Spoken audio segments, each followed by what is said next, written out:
Ha sfidato e vinto Cosa Nostra, ma rischia di perdere un'importante battaglia con lo Stato sotto forma di cartella esattoriale.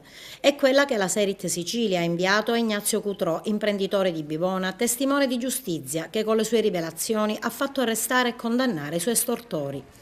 Oltre a fare conti ancora con le minacce di morte, Cutrò da qualche giorno deve fare i conti con la cartella della Serit, che gli impone di pagare dietro ipoteca circa 86.000 euro. Cartella che in qualche modo, come testimone di giustizia, lo Stato avrebbe dovuto sospendere, ma non l'ha fatto. E così da martedì prossimo il suo nome verrà iscritto tra i protestati e soggetto ad ipoteca sui beni immobili. E da qualche giorno l'imprenditore è pronto a lasciarsi morire di fame e di sete. Io e la mia famiglia siamo stanchi di ricevere promesse e non avere risultati.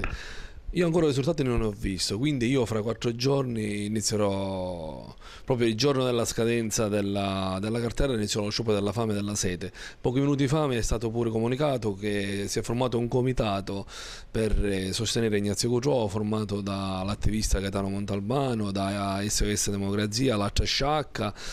Mi scuso per l'associazione, non mi ricordo quello che sia, e anche dell'associazione Libere Terre di cui io faccio presidente. Quindi spero che non mi facciano fare questo sciopero della fame e della sete, perché sarebbe ancora una perdita verso la mia dignità di persona, perché già ho subito quello che ho subito il 2 dicembre in catena viminale e so quello che ho provato.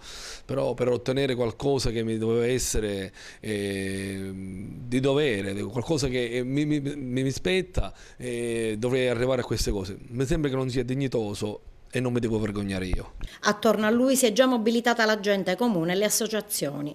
Tra le iniziative, come quella del deputato regionale e sindaco del suo paese Giovanni Panepinto, pronto a presentare in consiglio comunale la proposta di pagare la cartella esattoriale se rateizzata. Ho visto tantissimo movimento su internet, comunicati stampa da parte di parlamentari sia nazionale che regionale, che anche a livello di qualche sindaco come il sindaco Pinto. Io ringrazio, però nella mia storia ho visto tantissime passerelle. Spero che questa non sia la volta ancora delle passerelle, perché ormai siamo arrivati dove dovevamo arrivare.